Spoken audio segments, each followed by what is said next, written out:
ಸಹೋದರ, ವಿಶ್ವಾಮಿತ್ರ ಮಹರ್ಷಿಗಳು ಯಜ್ಞವನ್ನು ಆರಂಭಿಸಿ 6 ದಿನಗಳಾದವು. ಆದರೂ ಈ ಮಾರೀಚ ಸುಬಾಹುವಿನ ಸುಳಿವೇ ಇಲ್ಲವಲ್ಲ? ಲಕ್ಷ್ಮಣ, ಹಾಗೆಂದುಕೊಂಡು ಕ್ಷಣ ಮಾತ್ರವೂ ಎಚ್ಚರ ತಪ್ಪಲು ಸಾಧ್ಯವಿಲ್ಲ. ಆ ರಾಕ್ಷಸರು ಕುತಂತ್ರಿಗಳು, ಮಾಯಾವಿಗಳು.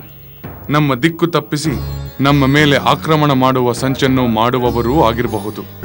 ಈ ಯಜ್ಞ ಮುಗಿಯುವ ಹಂತದಲ್ಲಿ ವಿಘ್ನ ಮಾಡಿದರೂ ಸಹ ಯಜ್ಞ ಫಲಪ್ರದವಾಗುವುದಿಲ್ಲ.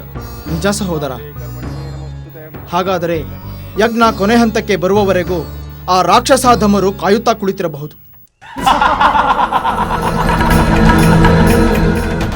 ಸಹೋದರ, ಅಲ್ಲಿ ನೋಡು.